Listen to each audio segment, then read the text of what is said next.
Bienvenidos a todos y todas. Mi nombre es Juan Pío Hernández y soy el director ejecutivo de la ONG Plan País. Bueno, para que no conozcan a la ONG Plan País, somos una organización fundada en el año 2010, que inició como una conferencia estudiantil y bueno, hemos venido creciendo a ser una organización de la diáspora venezolana que busca conectar y empoderar y fortalecer a organizaciones, individuos e ideas que buscan fortalecer y ayudar a los venezolanos y a sus comunidades surgir. Prácticamente hacemos dos cosas dentro de nuestra misión, que es, número uno, mantener el vínculo vivo de Venezuela de parte de la diáspora. Vemos que las diásporas más exitosas son aquellas que mantienen ese vínculo con el país de origen y también que constantemente, intencionalmente, generan redes de impacto, redes de negocios, redes de estudiantes, de jóvenes, etcétera. Y bueno, y eso es lo que hemos venido haciendo por medio de nuestros encuentros, nuestros proyectos y un largo etcétera. Eh, el día de hoy, bueno, nosotros siempre nuestros tres pilares de los temas que cubrimos, básicamente son tres, que son los grandes pilares, los grandes retos que enfrentamos los venezolanos ahora. Uno de ellos es el tema de migración. Venezuela pasó de ser un país receptor de migrantes a ser ahora nosotros ser migrantes y estamos construyendo un nuevo país en toda la frontera que transciende fronteras y bueno, estamos construyendo una nueva Venezuela en todos los rincones donde hay un venezolano. El segundo tema es el tema de la democracia. Somos unos grandes entusiastas por la democracia y buscamos cómo fomentar esos espacios democráticos en la juventud dentro y fuera de Venezuela, que vemos que es un gran factor unificador. La diáspora mayormente es joven, por lo cual siempre estamos creando espacios como estos para conectar a la juventud dentro y fuera del país. Y el tercer tema, obviamente ya lo acabo de decir, que es el tema de la juventud. Hoy tenemos el gigantesco placer de introducir este nuevo proyecto, esta nueva iniciativa que se llama En la Jugada, en la que queremos plantear estos espacios de discusión y de capacitación y de formación en cómo los jóvenes podemos ser actores participativos en esa democracia, en esa vida pública y también cómo compartir el mensaje de que la manera de estar involucrado, la manera de ser un ciudadano activo no es monótona. Hay muchas maneras en las que puedes hacerlo y es importante no entrar en estereotipos. Y por eso estamos hoy iniciando este tipo de espacios donde vamos a hablar con diferentes perspectivas sobre este tema. Y bueno, y eso va a ser un inicio en el que vamos a replicar este tipo de encuentros periódicamente y también vamos a lanzar un podcast en la próxima semana donde estaremos discutiendo el estado actual de la democracia, el involucramiento de los jóvenes y cómo se puede aportar a esa vida ciudadana de distintas maneras y no de una manera monótona que entra en estereotipos. Yo soy muy fanático bueno, de historia universal, de ella la historia de Venezuela y la historia de Estados Unidos particularmente. Y a mí me gusta mucho la frase del expresidente de Estados Unidos, Theodore Roosevelt, que él hace un discurso que habla de el man in the arena, de el hombre en la arena, que prácticamente dice que no hay que emitir juicio de la persona que está involucrada, que está actuando. No le voy a leer la frase para no aburrirlos y para entrar en la discusión, pero cuando empezamos a formular este proyecto y hablamos en la jugada, también es como algo que me reflejó esa frase, que a mí me gusta mucho ese discurso, que me gusta mucho, y cómo plantearnos el reto y plantearnos la pregunta, ¿cómo podemos estar en la jugada? Y cómo diferentes jóvenes están en la jugada. Y para eso tenemos aquí hoy un excelente panel eh, de jóvenes que representan diferentes sectores, que vienen un poquito a hablarnos de la situación actual del involucramiento de la juventud en Venezuela y también cómo podemos explorar la vida pública en estos momentos. Ahorita les voy a hacer una pregunta directa a cada uno, pero para presentarlos tenemos a Verónica Chopite del Observatorio Venezolano de Juventudes, tenemos a Tony Franje, el editor de Caracas Crónicos y bueno, hay un gran periodista muy notorio en estos días. Tenemos a otro periodista, Héctor Villa, de Cápsula Migrante, quien ha venido haciendo un trabajo increíble desde el Perú, cubriendo el tema de la migración y el involucramiento de los jóvenes y de la diáspora desde afuera. Y también tenemos a Wanda Cedeño del Voto Joven, quien ha estado muy activa con el tema del registro y todo el tema de la participación de los jóvenes a nivel, no solo en Venezuela, sino también a nivel internacional. Así que bueno, muchas gracias a todos por conectarse y para arrancar acá en la discusión, le queremos hacer una primera pregunta a Verónica. Verónica, cuéntanos un poco cómo ves este panorama desde el observatorio, cómo estás viendo, cómo fue esta experiencia del último mes de esta promoción del registro electoral y el interés de los jóvenes en participar activamente en la vida pública. Bueno, de nuevo, gracias por la invitación. Una organización de verdad que tienen todo mi admiración. Además, bueno, Mariana, Juan, como mucho cariño por ustedes. eh, y el resto que me acompaña. Lo primero, yo creo que la sensación es agridulce, o sea, es emocionante, o por lo menos era lo que en los círculos en los que estoy, que está muy asociado a partidos políticos, organizaciones de la sociedad civil, ¿no? Como este mundillo que estamos pegados a Twitter, todo esto, eh, me lleva una sensación de berro, que fino como la gran movilización que se hizo de jóvenes particularmente. Algo importante es que si hay un momento donde hay que tener una perspectiva juvenil muy clara, es en este tipo de coyunturas, particularmente en las inscripciones del CNE, porque en gran medida lo que se busca es que se inscriban son jóvenes, ¿no? Que son como los nuevos votantes. Obviamente hay gente que se ha quedado rezagada, Wanda tiene como algunas cosas que le he escuchado decir al respecto. Bueno, no sé, gente de 40 años que me imagino que son anarquistas y por eso nunca se han escrito, pero en gran medida son jóvenes, ¿no? Entonces creo que hubo una movilización ciudadana, porque los partidos, incluso opositores, yo diría que tuvieron como una participación muy íntima, no, muy mínima, en propiciar o promocionar la inscripción de nuevos inscritos en el CNE, y creo que en gran medida cayó mucho en organizaciones de la sociedad civil, grandes como Voto Joven, por ejemplo, pero también en organizaciones muy chiquitas, y a mí lo que me llamó particularmente la atención son eh, individuos, ¿no? O sea, Samuel Díaz, por ejemplo, en el Atillo, que se fajó durante toda la jornada a llevar en su carro a 5 o 3 personas y tiene meses en eso, Ángel Subero en Caracas, o sea, y así a nivel nacional, ¿no? Obviamente hay como grandes estructuras, entonces creo que es como otra vez las organizaciones de la sociedad civil haciendo el papel que deberían cumplir grandes actores políticos, aunque las organizaciones de la sociedad civil en gran medida son políticos, ¿no? O tienen temas políticos. Pero eso es lo dulce, lo agrio es, bueno, ver la cifra, ¿no? Voto Joven tiene como una proyección que algo así como más de 2 millones de personas no se han inscrito, y según cifras del CNE, creo que Wanda me corregirá después, pero creo que no se llegaron ni a los 500.000, o los pasamos por poco. Entonces, eh, eso es algo bastante agrio. Lo otro es que hay como tres cosas. Esto que ya dije de la cifra muy baja. Lo otro es que a los jóvenes se les siguen violando sus derechos de participación política elementalmente, y lo más preocupante es que los tenemos naturalizados. Este tema de que vivimos en un país caribeño y tropical y con 40 grados de calor, pero entonces no puedes entrar en chora al CNE porque es como una violación al sentido estético de las instituciones venezolanas. Eso da risa y parece absurdo, pero realmente es bastante grave. Sobre todo en juventudes donde el tema identitario es tan grave, es tan sensible. Y el hecho de que a mí no me dejen inscribirme porque tengo el cabello azul, eso implica y sacarme la cédula y todo esto, implica como una violación a este tipo de derechos. Es aún más grave en jóvenes trans, ¿no? Y se ve con más obviedad.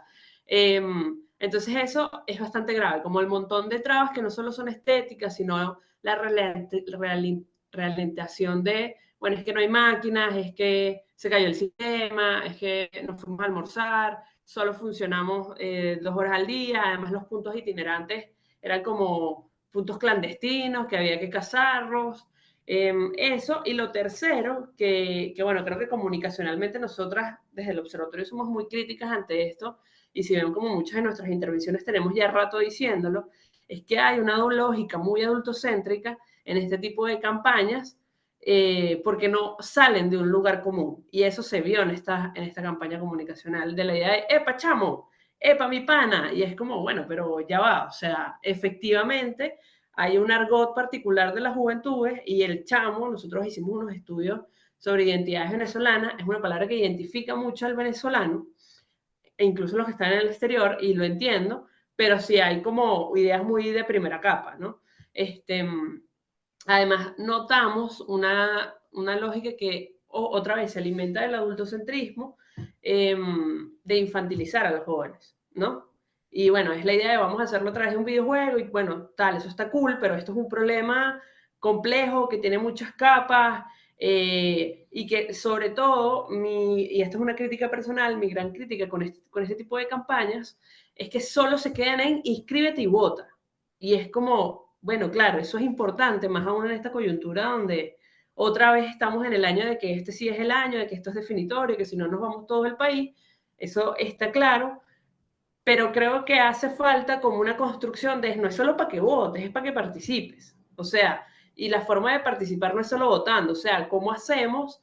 O no sé, a mis queridos amigos votos, joven, yo los invitaría a pensar como este tipo de, o sea, es como, no solo inscríbete y vota, porque no proyectamos la idea de inscríbete, vota y en 10 años lánzate candidato. O sea, necesitas inscribirte para este tipo de cosas.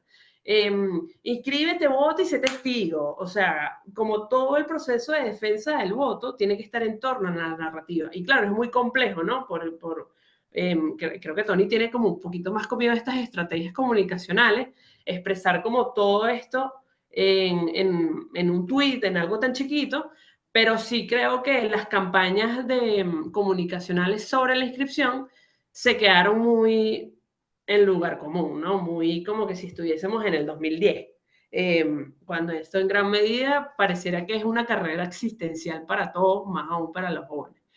Eh, y creo que por último, creo que quedó demostrado esta tesis o esta hipótesis que para mí es mentira desde hace mucho, mucho rato, que es que los jóvenes no estamos interesados en lo público.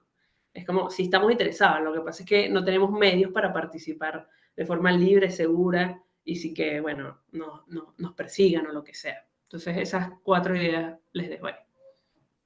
No, muchas gracias, Verónica. Y bueno, y Igual. creo que esa análisis es súper interesante y ver cómo es la reacción sobre eso, pues de una realidad también es como de pensar en cuál es la conexión de los jóvenes con la democracia, con estos procesos en el que este adultocentrismo, o quien sea de cuando había una cultura de votar, la parte democrática, vemos la erosión democrática completamente que ha tenido Venezuela y que hay muchas maneras de estar involucrado y de estar participando. Cuéntanos un poco, Tony, ya que has hecho como una cobertura bien extensa de todo este tema y también, o sea, como eres un actor que siempre está como haciendo social listening en las redes sociales y todo esto, cuéntanos un poco de cómo ves, o sea, cómo ves estas dos cosas. Número uno, esta generación que se ha criado en esta erosión democrática y en este gobierno autoritario, de que, bueno, que es gran parte de esta dinámica que está pensando Verónica, eso de que el voto no cuenta, de que aquí no hay democracia y para qué. O segundo, ¿cuál es la manera en la que los jóvenes quieren estar participando?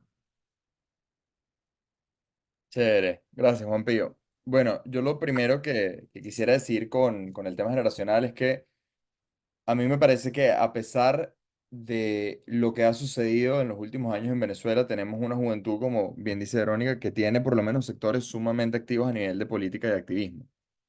Uno va a cualquier ONG hoy en día en Venezuela o a cualquier grupo de activismo, de advocacy, y ves una gran cantidad de jóvenes allí. Y eso tiene que ver con varias razones, pero yo creo que hay un elemento fundamental para entender a los jóvenes en Venezuela hoy en día, y es que si tú ves nuestra pirámide poblacional, es como si pusieras dos Cs. Es decir, arriba hay mucha gente y abajo hay mucha gente y el medio está vacío. Esto es un país donde la migración vació esos factores medios de la pirámide poblacional de edad y quedó un grupo de niños que han ido creciendo en esta época de la Pax Boegónica, un grupo de gente joven y por supuesto los viejos que se quedaron. Entonces es un país como de boomers y de generación Z, pero tienes gran parte de los millennials y gran parte de la generación X afuera. Y eso está generando unas dinámicas que a mí particularmente me parecen muy interesantes. Hace poco alguien me decía que entró a las oficinas de Farmatodo y que eran cientos de empleados, pero que el mayor debía tener 27 años y que ser un muchachero. Y eso está pasando en muchos sitios. Entonces vemos personas de 20 años, de 22 años en unas posiciones senior en las empresas, por ejemplo, que no hubieran tenido en otro momento.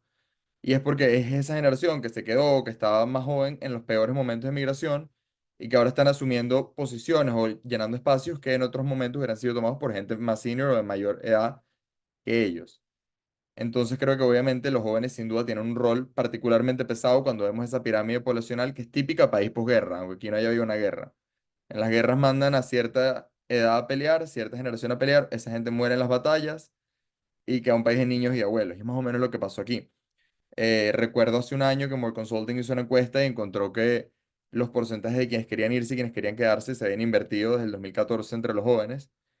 La cantidad mayoritaria que quería irse ahorita era una cantidad mayoritaria que quería quedarse y la cantidad minoritaria que quería irse sobre una cantidad minoritaria que, que quería, la cantidad minoritaria que quería quedarse ahorita equivale a la cantidad que quiere irse.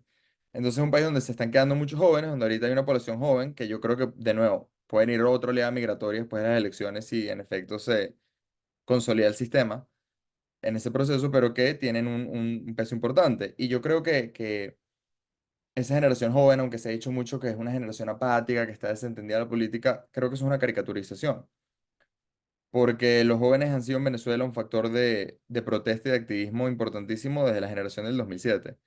Y creo que lo sigue siendo a su manera, aunque ahorita, tras tantas decepciones, tras tantos sentimientos de fracaso, creo que la gente en general, los venezolanos, no solo los jóvenes, se han ido desentendiendo un poco con el tema político, pero creo que el tema político se ha vuelto a encender de un año para acá, sobre todo con el proceso de la primaria. La primaria ha sido un gran catalizador psicosocial y político en el país. Hoy vi un video de María Corina Machado donde ella decía que a principios de año todo era gris y de repente vino un mar de gente. Y obviamente ella lo está diciendo desde lo político, pero si hay algo de ello, lo vemos en las primarias. Con las primarias las expectativas de cambio en las encuestas se empezaron a levantar, el interés de la gente en la política se empezó a despertar, las posibilidades, la gente creyendo en posibilidad de cambio empezó a crecer en las encuestas. Hoy en día tenemos 70% de los venezolanos que dicen estar seguros de querer ir a votar en julio. Esos son unos números altísimos. Entonces hay como una reenergización de la sociedad venezolana. Y yo lo pensaba mucho en Navidad porque Verónica dice que uno forma parte de un grupito muy metido en la política, muy tuitero, y es completamente verdad. Si yo te digo, mis amigos, si fuéramos representación del país, este es el país más político del mundo, pero no lo somos. Y en Navidad estoy comiendo una yaca en la mesa de la familia y empiezo a darme cuenta que toda la fiesta está discutiendo María Corina Machado, gente que no es del circulito de la política. Y dije, ok, aquí se encendió algo en el país. Obviamente la primaria había sido 2 meses antes, pero quiere decir que el tema político había vuelto a entrar en la mesa. Y es algo que mucha gente ha observado y que se ve en las encuestas. Entonces yo sí creo que, por un lado demográfico, los jóvenes tienen un peso muy importante, por otro lado, sí hay una despolitización, o hay una despolitización, pero es generalizada, no solo en los jóvenes, y creo que al igual que el país se está repolitizando, la juventud se está repolitizando, pero creo que los jóvenes venezolanos tienen una ventaja, podemos llamarla, que es la gran herencia democrática que carga el país. Mi sobrino tiene 9 años y hace poco me dijo que si yo sabía que la bandera tenía antes siete estrellas. Realmente a mí me dio risa, cuando yo empecé en el colegio la bandera tenía 7 estrellas, pero me da risa que un niño de 2014 sepa que la bandera tuvo 7 estrellas. Y creo que la familia venezolana y la sociedad venezolana, tras 25 años, han hecho un excelente trabajo de seguir manteniendo viva la llama de la democracia en la manera que entendemos las cosas y en la manera que vemos las cosas. Aquí la gente dice, sí, el venezolano le encanta votar. El venezolano le encanta participar. Perdón, me están llamando. El venezolano le encanta participar en general y por eso vemos tanto movimiento en la junta de condominio del edificio y tantas peleas en la junta de condominio del club y las mamás fastidiosas en el colegio, porque es una sociedad que lleva 40 años, que estuvo 40 años adaptada a tener voz y voto, a participar, a movilizarse. Y creo que eso se ha seguido transfiriendo y eso ha sido el gran anticuerpo del chavismo. A pesar de 25 años de un proceso de consolidación autocrática, no han logrado establecer un régimen completamente autocrático como el que se estableció en Cuba, por ejemplo, y ha sido por la resistencia de la sociedad civil, no porque el chavismo no quiera necesariamente. Es porque sigue siendo una sociedad donde hay universidades fuertes, donde hay partidos políticos que siguen teniendo gente, donde hay ONGs, donde hay sector privado fuerte, pero más allá de eso, donde hay gente que sigue creyendo en la democracia y no es una minoría. Si vemos el Latinobarómetro, irónicamente Venezuela, teniendo uno de los peores puntajes en democracia en la región, tiene uno de los porcentajes más altos de creer en la democracia y de rechazar sistemas militares. Y es eso, es la herencia que estamos heredando y que creo que los jóvenes la seguimos cargando esa antorcha, a pesar de haber crecido en este sistema y sabiendo lo terrible que es y habiendo pagado las consecuencias de ese sistema que ni siquiera elegimos nosotros. No, sí, totalmente. Bueno, y buenísimo que resalte esa encuesta del barómetro que es impresionante, que los venezolanos somos la segunda nacionalidad que más apoya la democracia. En un Sí, periodo en el que se está erosionando ese apoyo, en la región en general, bueno, vemos fenómenos como Bukele, etcétera. Y bueno, y que los venezolanos, eso nos vuelve a nosotros como con un anticuerpo democrático también en la región y un activo democrático también en la región. Y bueno, y hablando de eso, también aquí tenemos nuestro padrino que es Héctor Villa, que es de Cápsula Migrante en Perú. Y bueno, y como también nosotros una de las cosas que siempre decimos es que los grandes suprimidos de este proceso democrático, electoral, etcétera, han sido dos grandes grupos, que da la casualidad que son dos grandes grupos con los que trabajamos aquí en el país, que es número uno, los jóvenes y también la diáspora. Y bueno, y vimos que antes de darle la palabra también a Wanda para que nos hable de las cifras y todo eso, en el caso del exterior vimos una cantidad de arbitrariedades que, bueno, nuevamente con humor, creo que la cobertura más brillante que se vio fue la semana pasada el Chigüire Polar que dijo que los venezolanos en el exterior tenemos que recolectar las 7 esferas del dragón de Dragon Ball para también inscribirnos y bueno, y vimos la cantidad de arbitrariedades y todo esto. Así que cuéntanos un poco, Héctor, cómo fue ese proceso en Perú y también cómo estás viendo la participación de los jóvenes conectándose con espacios democráticos en los países de acogida, participando o organizándose para participar como comunidad venezolana. ¿Qué está pasando en la diáspora en ese factor? Sí, gracias nuevamente por la invitación, por el espacio. A mí algo que me parece y súper interesante, ¿no? Que se considere, por ejemplo, a los jóvenes que, como lo decía Verónica hace ratito, a veces más como se ha tomado esta comunidad o esta población como o se infantiliza o tal vez como que se les muestra como que son apáticos o no están interesados, por ejemplo, en estos procesos democráticos que a veces suelen dar y digamos como no se toma en consideración como el aporte que ellos pueden realizar. Yo he conversado porque en el caso hay encuestas, por ejemplo, que se han realizado de acá de Perú de la población migrante y el grueso siempre va hacia gente que va desde los 25 hasta los 40 años aproximadamente, que es como la población más productiva, hablando de migración venezolana, que ha llegado a Perú, ¿no? Que suele ser pues porcentajes súper elevados a diferencia de niños o adolescentes o de adultos mayores que se encuentran acá en el país. Me he topado con algunos venezolanos que trabajan en taxis o que hacen deliveries y a veces conversando, a veces son personas que tienen 25, 26, 24 años. Y por ejemplo, recuerdo claramente cuando se dio el proceso de elecciones primarias el año pasado, nosotros como Cápsula Migrante tenemos grupos de WhatsApp y muchos de esos jóvenes que también forman parte de esta comunidad que tenemos nos escribían o nos decían o en estas conversaciones que tenía yo con estas personas de, oye, ¿cómo puedo yo participar? ¿Cómo puedo yo involucrarme en este proceso? O sea, ¿cómo puedo sumarme y votar? Porque de alguna manera querían como siempre me daban este argumento, ¿no? De que, oye, yo tengo durante mis años de vida que tengo, que suelen, como les decía, 25 o 26 años, nunca he votado y ahorita quisiera participar. O sea, yo lo veo un poco, no he profundizado porque obviamente tampoco soy especialista, pero lo veo un poco como que estos jóvenes que vivieron bajo todos estos años, bajo un gobierno en principio por Chávez y ahora por Maduro, básicamente como que no han tenido otra posibilidad, otra opción, otra alternativa de gobierno, no han visto otras posibilidades para ellos poder desarrollarse y crecer, y la alternativa que han tenido es ya salir quizás como a buscar oportunidades fuera de su país, ¿no? Eh, con respecto a lo del proceso electoral, eso fue terrible, primero comenzando porque el proceso inició súper tarde, se había establecido una fecha y ya fue una semana después cuando la Embajada de Perú anunció oficialmente los requisitos, aunque ya estaba dentro de la página web de la embajada de acá, pero no, digamos como que no habían oficializado el proceso de cuáles eran los requisitos, lo que necesitaban las personas para poder inscribirse en el registro electoral o actualizar sus datos. Y una de estos requisitos que yo creo que es una de estas arbitrariedades de las que Juan Pío habla, es el tema de pedir la residencia, que la persona que quiera inscribirse dentro del proceso para participar en este proceso electoral tiene que tener residencia o tener la calidad de residente dentro del país.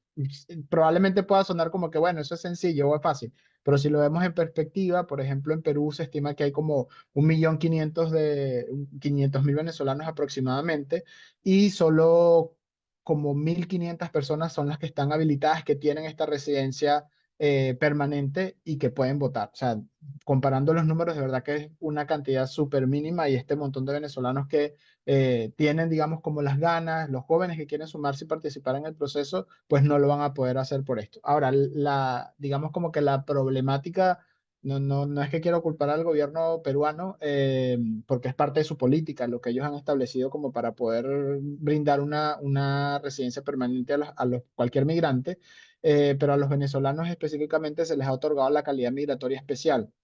Y para poder optar por una calidad migratoria de permanente, o tiene que tener una calidad distinta, ya sea de trabajador, de inversionista, estudiante o con familiar, y además cumplir con una serie de requisitos de verdad que se vuelve cuesta arriba para un venezolano. Hablamos de que, por ejemplo, tiene que tener un ingreso mensual aproximado de $1.000, cuando aquí el sueldo mínimo, que es lo que la mayoría de los venezolanos también gana, llega a ser 280 o 250 aproximadamente. Entonces, de verdad que es bastante que de algún punto se puede entender, ¿no?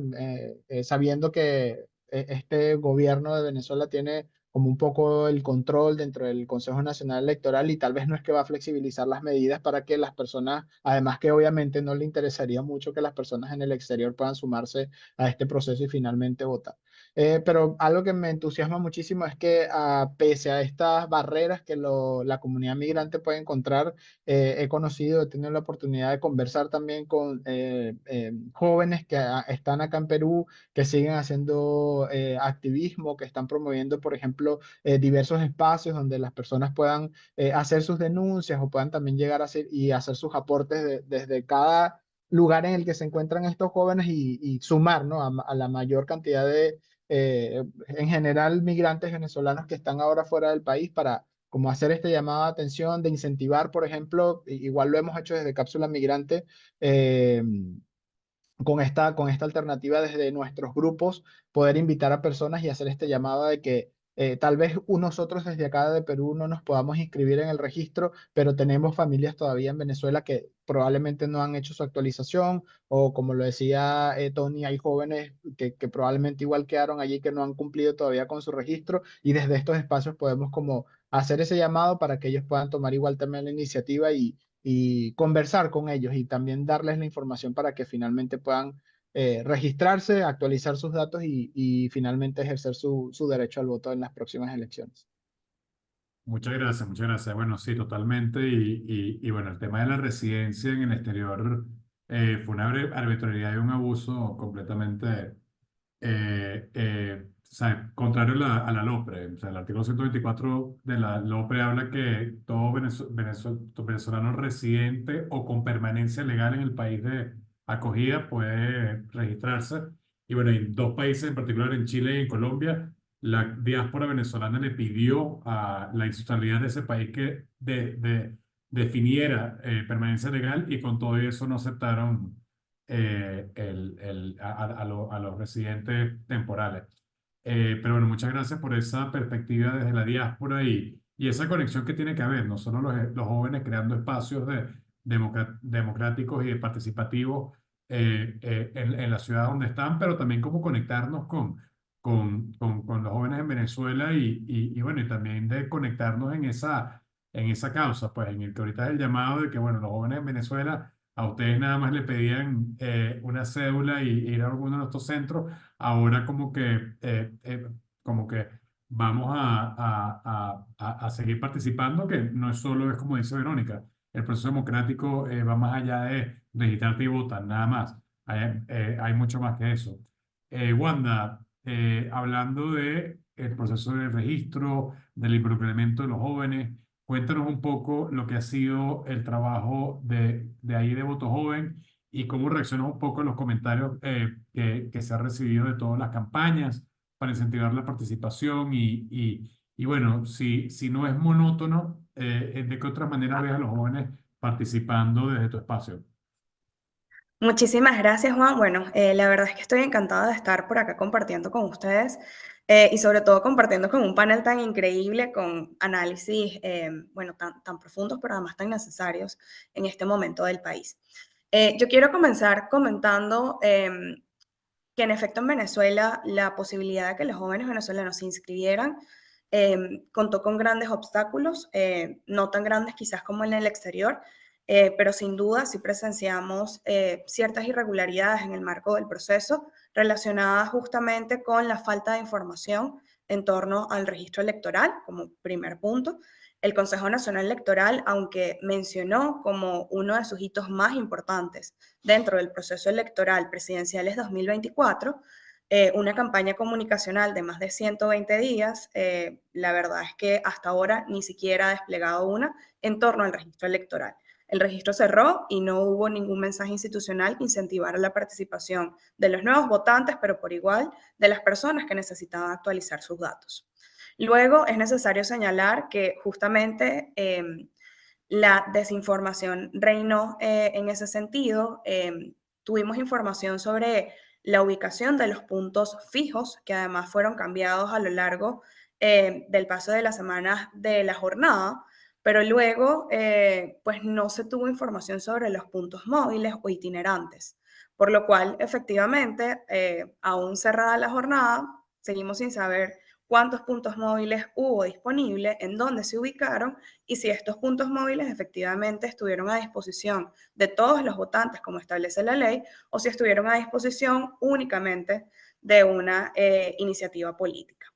Luego, creo que es necesario mencionar, a propósito del comentario de Verónica, que en esta jornada, 29 días y tan solo 315 puntos fijos, se lograron inscribir, de acuerdo a las cifras que brindó ayer el Consejo Nacional Electoral, 604.964 nuevos votantes. Esto sin contar pues los movimientos de cambio que ocurrieron, que sin duda alguna, pues si lo contrastamos con la gran brecha de jóvenes que no están inscritos, que son 3.500.000, esta cifra podría parecer como insignificante o podría parecer una cifra que pues no logra absolutamente nada, pero contrastándolo con las cifras que hemos obtenido en procesos pasados, por ejemplo, en el proceso de 2015, que correspondió a las parlamentarias, pero que tuvo una jornada de inscripción y actualización de datos de casi 8 meses. En ese momento se lograron inscribir tan solo 800.000 jóvenes ante el registro electoral. Por lo cual, pues justamente en esta jornada de 29 días, 315 puntos fijos nada más y mucha desinformación, que 604.000 jóvenes se inscribieran, pues es un gran avance, pero sobre todo habla de la necesidad que hay en este momento entre la juventud venezolana de participar del espacio público y de justamente ejercer no solo el derecho al voto, sino formar parte de todas las aristas que esto implica, incluyendo, tal como decía Vero, la participación en espacios de representación política, que de hecho es también una de las apuestas que tenemos desde Voto Joven.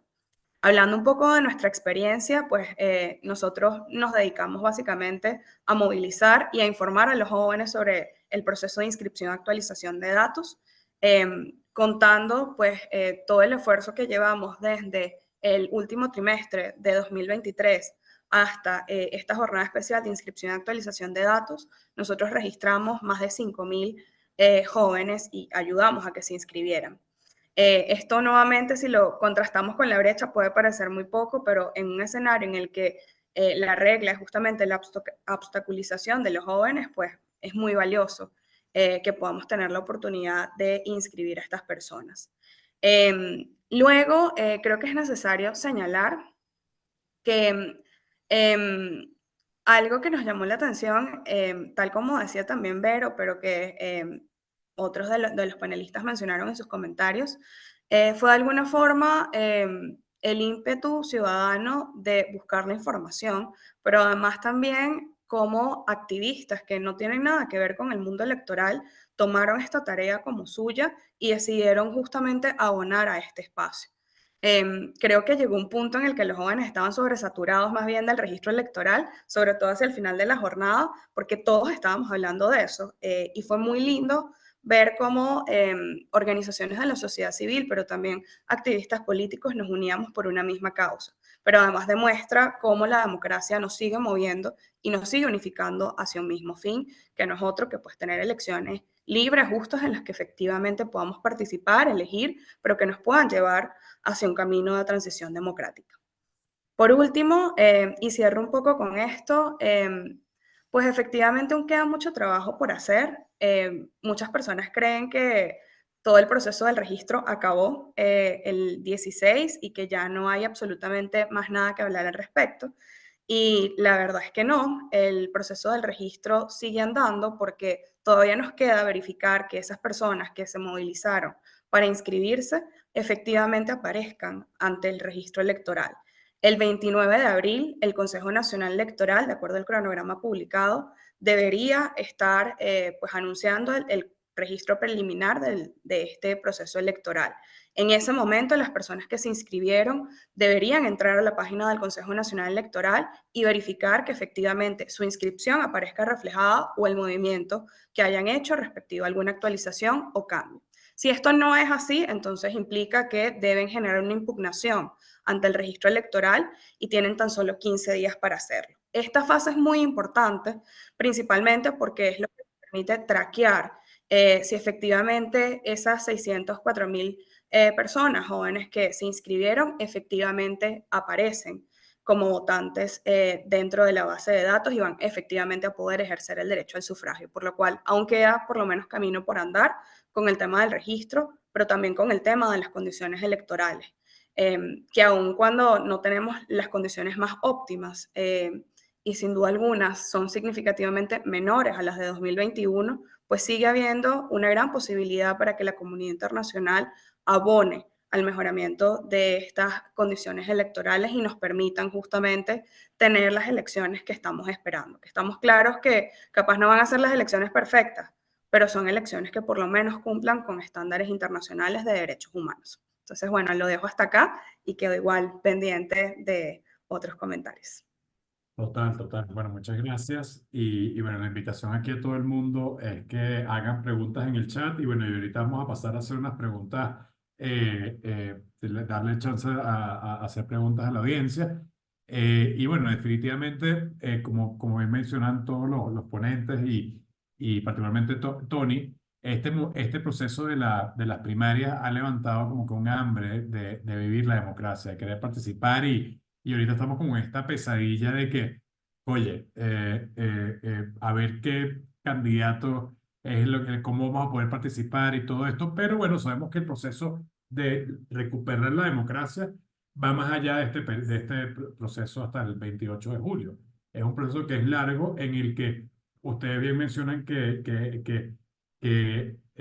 o sea, los 600.000 es un número que uno se puede poner todo relativista y decir que es bajísimo y que habla de esto, pero es muy bueno el ejemplo que dio del último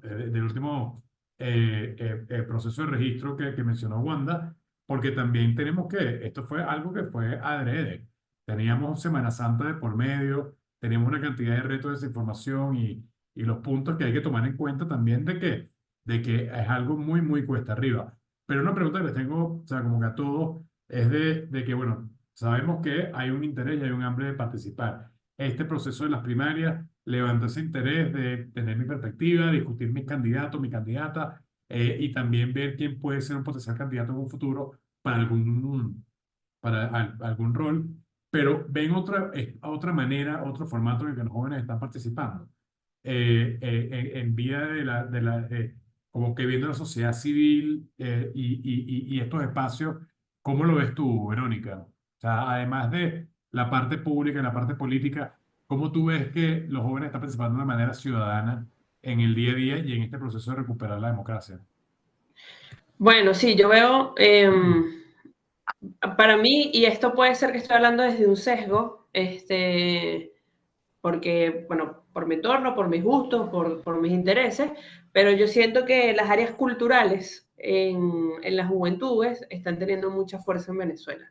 Particularmente, otra vez, no, esto no es muy mainstream, pero creo que a través del rap, del freestyle, hay ya varias organizaciones como Rap Sin Groserías, Lírica, que están creando ligas y bueno, están incluso presentándose a eventos internacionales. Y eso uno puede decir como, bueno, pero digamos, que tiene que ver un freestalero con la emergencia humanitaria compleja? Bueno, que un freestalero puede explicarte la crisis de la emergencia humanitaria compleja de una forma más efectiva que lo que te puede hacer, por ejemplo, Susana Rafali, ¿no? En el sentido de que sea potable, que sea cool, de que la escuchen.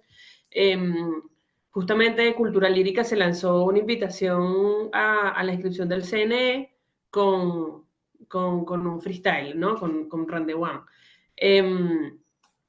Y eso a mí me parece que además se alimenta de una lógica que no es adultocéntrica, que no los infantiliza, que no es caricaturesca, y que, ojo, el CNE cuando Venezuela era un país funcional y no, el chavismo cuidaba algunas formas, lo hacía, ¿no? O sea, el CNE, los primeros años del CNE de Tibisay Lucena, incluso de Jorge Rodríguez, los puntos de inscripción estaban afuera de las discotecas.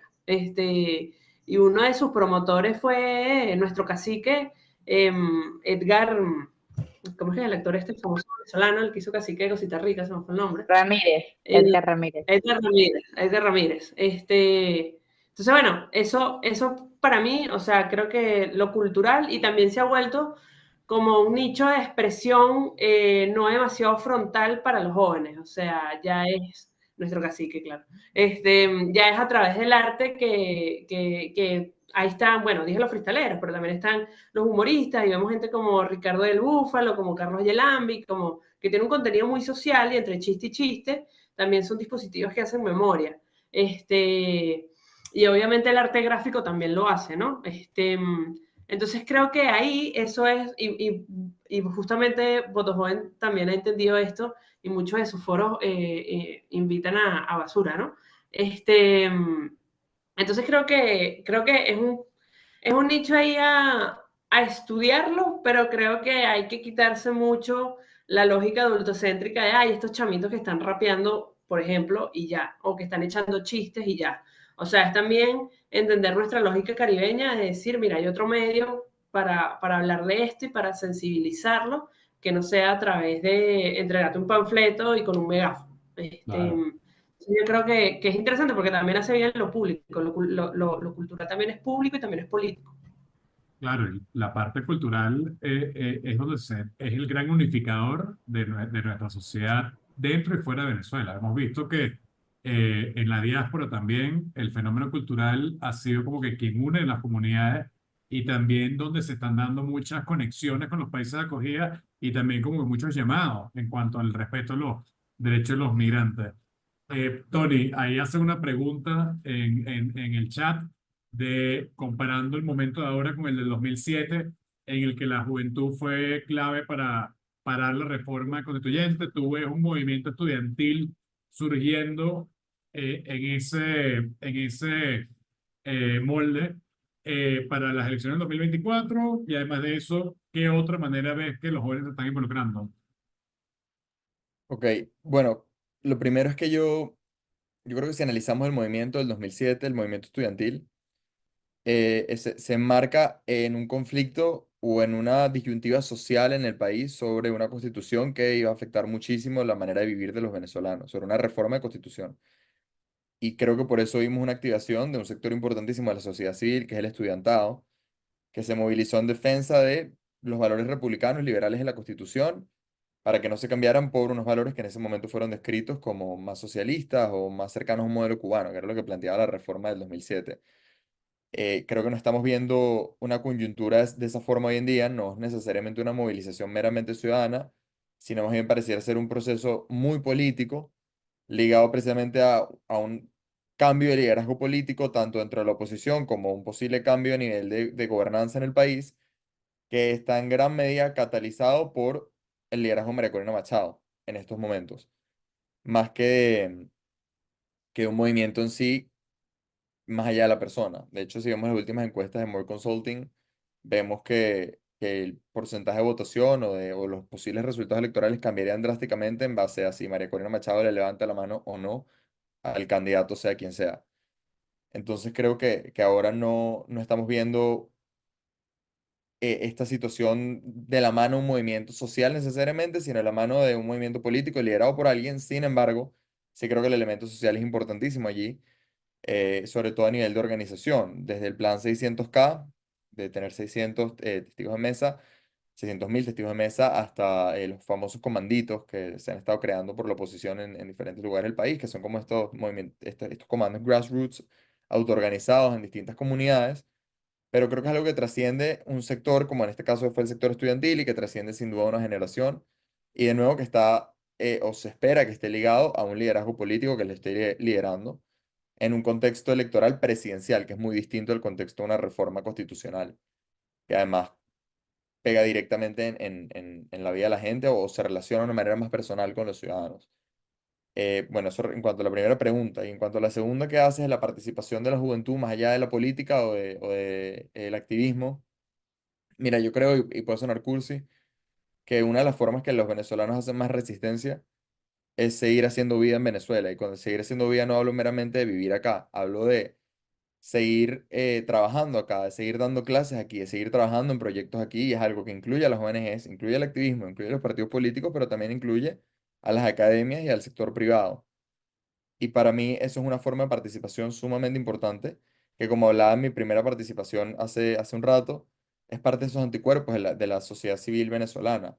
El hecho que aquí siga habiendo sector privado, que aquí sigan habiendo grandes empresas, que aquí sigan habiendo universidades autónomas y universidades privadas, que siga habiendo una sociedad que le pone barreras al Estado en controlar y en infiltrar y cooptar todo. Es decir, acá no hay un régimen totalitario, sería un mal síntoma hablar de lo que hay aquí. Acá hay un régimen autocrático que tiene una vocación totalitaria en ocasiones, como vemos con la ley contra el fascismo, pero que no ha logrado establecer tal sistema por la resistencia de la sociedad civil en todos estos aspectos. Desde el activismo, desde las ONG, de los partidos políticos, pero también del sector privado, también de los gremios, también de las cámaras empresariales, también de las universidades, hasta de la junta de condominio y hasta de la organización que hay en los vecindarios, en las urbanizaciones y en los barrios. Por ejemplo, yo creo que de ahí va de la mano mucho lo que está pasando ahorita en el tema de represión. Se está buscando desarticular y descoordinar a la sociedad, porque una sociedad articulada y una sociedad coordinada es la mayor amenaza que hay para estos regímenes que quieren prácticamente acaparar todo e inundar todo. Y por eso el gobierno muchas veces suele ser tan fuerte en su respuesta a grupos como los sindicatos o los movimientos gremiales, o ahorita recientemente el arresto de un líder vecinal y periodista, y también incluso con quienes participan en estas cuestiones de movilización y articulación. Hace poco se reportó la detención de un grupo motorizado en Cumaná por llevar gente al rally de María Corina Machado. Entonces yo creo que la juventud y la sociedad entera, una de las maneras que participan más allá de la política y del activismo es seguir manteniendo una sociedad abierta en los aspectos que van más allá de esas áreas ya mencionadas. Es decir, una sociedad que sigue dando clases, que sigue teniendo universidades independientes, que sigue teniendo empresas independientes y que sigue siendo viva en el país. Porque como yo bien decía, hoy en día las empresas están llenas de gente joven trabajando en ellas, pero además si vas a las universidades es muy cómico porque los profesores tienen 3 años más que sus alumnos. Y me incluyo. Yo con 26 años le da clase a gente de 23 en la Monte Ávila. Wow, está bien. Bueno, disculpen que si hay un sonido de fondo, hay un palo de agua aquí donde estoy. Pero bueno, Héctor, cuéntanos un poco también, o sea, bueno, aquí como para hacer follow-up de estos procesos sabemos que la diáspora en este proceso estamos suprimidos, pero ¿cómo podríamos decir que es una manera en la que estamos en la jugada, como es el título de este evento? Sí, no, eso me parece interesante y también lo que decía Tony ahí hace ratito, hay algo que yo he podido ver, sobre todo en estos últimos 2, 3 años, un poco después de la pandemia, es que muchas comunidades o grupos de jóvenes, que claro, ya el proceso migratorio ha pasado y tenemos 6, 7 años ya fuera de Venezuela, ahorita he visto como un poco más de interés también por obviamente el proceso de elecciones primarias que se llevó a cabo el año pasado, este proceso electoral que va a ser también este año, y algo que me parece súper importante que he visto como este movimiento, este interés de la comunidad joven que está fuera del país, de unirse como a grupos de activistas, de capacitarse. Ahorita hay varias organizaciones que están acá, por ejemplo, en Perú y que están llevando a cabo no solo estos procesos como de a enseñar a la gente a emprender, que creo que también es importante y valioso ya una vez, porque muchos de los jóvenes también tienen en algún punto el deseo de retornar hacia Venezuela y construir, rehacer su vida en el momento en el que hay una transición de gobierno, pero tener estas herramientas y esta experiencia fuera de su país creo que es algo súper importante y vital para poder, digamos, como desde su experiencia afuera, poder aportar con el desarrollo económico, social, político, etcétera, de Venezuela, ¿no? Y he visto ahora estas organizaciones conformadas principalmente por jóvenes, en algunos casos respaldadas por algunas organizaciones que también trabajan con comunidades migrantes fuera, específicamente acá en Perú, y ellos ahorita están como desarrollando actividades, capacitaciones, entrenamientos para formar a los jóvenes en liderazgo, enseñarles temas de política, porque ocurre esto que les comentaba también en mi participación de hace unos minutos.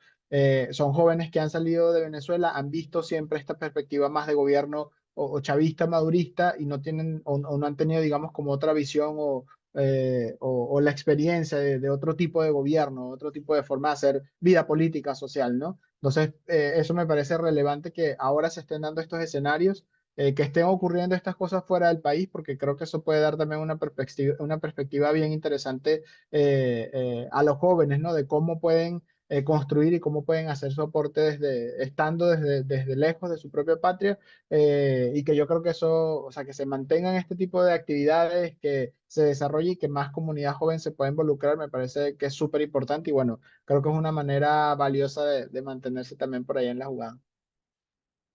Muchas gracias, Héctor. Wanda, cuéntanos tú, ¿cómo invitas a a la juventud y bueno, y cómo llamas cómo te parece que debemos estar en la jugada? Bueno, yo creo que estar en la jugada implica de alguna forma también generar un compromiso con la democracia. Y ese compromiso viene también con la responsabilidad de asumir como jóvenes cada vez más espacios. Aunque el adultocentrismo en Venezuela sea la regla en cada una de las instituciones y estemos adaptados además a los obstáculos que tenemos que sortear para participar, la mejor forma de mantenernos en la jugada es pues justamente estar enfrentándolos constantemente y retar a esos espacios a que efectivamente permitan que los jóvenes participen, se expresen, pero que además eh, puedan construir desde sus conocimientos, desde sus propias necesidades y no desde lo que se les impone, eh, pues lo que quieren para el país y cómo efectivamente quieren vivir. Nos toca mucho por hacer aún, todavía nos queda pendiente revisar el registro que efectivamente se haya materializado, pero además también debemos seguir exigiendo mejores condiciones para las elecciones de 2024, porque va a ser la única forma en la que efectivamente nuestra voz y ese deseo de participar, esas ansias de democracia, como dijo Tony, efectivamente tengan un espacio de manifestación. Pero además es lo que nos va a llenar también el camino para 2024, en donde tocan mega elecciones y en donde los jóvenes tenemos un rol principalísimo de hackear el sistema y de poco a poco, pues también involucrarnos activamente en espacios que partidos políticos, que el mismo status quo del régimen pues nos has negado, pero sin duda alguna cada vez se vuelve más necesario que más jóvenes expresen su voz y que puedan estar representando a otros. Muchas gracias. Excelente, muchas gracias, Wanda. Tenemos un poquitico de tiempo, ya estamos sobre el tiempo. No sé si alguien tiene una pregunta, usa levante la mano si alguien quiere hacer una pregunta. Adelante, Mariana. No, bueno, yo más que hacer una pregunta es leer lo que está en el chat. Pablo Hernández tiene una pregunta. Si la quieres hacer, Pablo, con el micrófono abierto, o la puedo leer.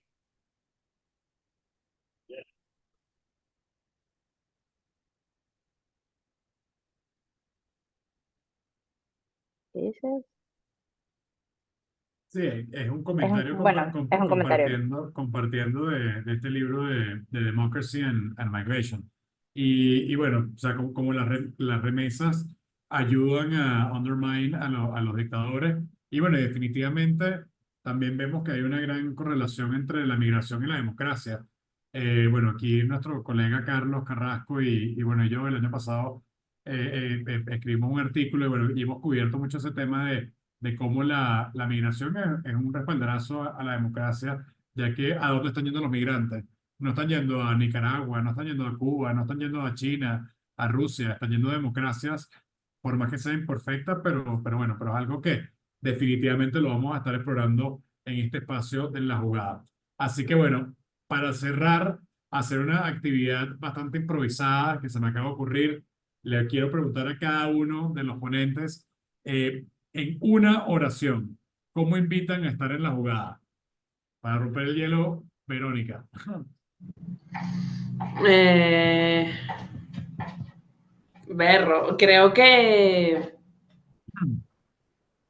entender, o sea, tú no eres un fracaso, el sistema fracasó. Es distinto entender eso. Buenísimo. Tony, en una oración, ¿cómo invitas a estar en la jugada? Wow, me la estaba pensándola y no se me ocurre nada. Voy a decir algo cursi, pero cuando me gradué en la universidad en Boston, nos pidieron poner una frase con nuestro nombre en la pantalla y yo puse el poema de Neruda: podrán cortar todas las flores, pero no podrán detener la primavera. Y abajo le puse Viva Venezuela libre. Y yo creo que va por allí. No, Podrán muchas cortar las gracias. flores, pero no van a detener la primavera. Así es, así es. Héctor, Yo creo que el sentido que tienen los jóvenes que ahora estamos fuera de Venezuela, de tener un país, de conocer un punto distinto, creo que debe ser un motivador y deberíamos abrazar eso y buscar las actividades que se están desarrollando desde afuera para involucrarnos y así sea en chiquitito o grande, contribuir y aportar a que este cambio podamos verlo y que sea real. excelente, excelente. Wanda, yo creo que ya tú lo dijiste en una oración, pero te vamos a dar una extra. Ya tú hablaste de Una vez. hackear el sistema, estar en la jugada por hackear el sistema, pero cuéntanos tu parte 2. Bueno, mira, yo creo que básicamente sería, por muy como flor que pueda sonar, mantener la esperanza de tener la democracia que no vivimos. Nosotros, bueno, lo hablo desde mi experiencia. Yo tengo 25 años y no he conocido otro gobierno. Yo no sé qué es vivir en democracia, digamos, pero sí tengo ansias de experimentarlo y de poder quizás quejarme de cosas muy cotidianas, pero tener por lo menos la opción. Entonces, eso, mantener un poco la esperanza hacia la democracia, que aunque no la tuvimos, podamos tenerla. Muchas gracias, muchas gracias. Hackeando el sistema, manteniendo la esperanza. Así que, bueno, los invito a todos a mantenerse en sintonía de este proyecto en la jugada, estar en la jugada, estar en la arena, como dice ese discurso de Teddy Roosevelt, es algo que tenemos que tener presente y que, bueno, nuevamente, no es monótono la manera en la que se puede estar involucrado, hay que buscar involucrar la parte cultural y bueno, y como dice Wanda, la parte democrática es cómo vivir la democracia en cualquiera que sea de nuestros círculos, dentro de nuestro trabajo, en nuestra familia, en nuestro círculo de amigos, en nuestras ONGs. Hay que ir haciendo el cambio poco a poco y estar involucrados, estar en la jugada para lograr todo eso que todos anhelamos, para que llegue esa primavera que tanto menciona Tony, y replicando esa frase. Así que bueno, nuevamente muchas gracias a todos. Manténganse en sintonía. Feliz 19 de abril. Este evento lo hicimos también en marco de una iniciativa que se llama Venezuela Week, en el que universidades de Estados Unidos, los grupos estudiantiles como el que fue Tony y muchos de nosotros están organizando eventos en sus universidades para recordar conmemorar Venezuela y ese primer paso a la independencia que representó el 19 de abril. Así que bueno, muchas gracias a todos por conectarse y seguimos en sintonía.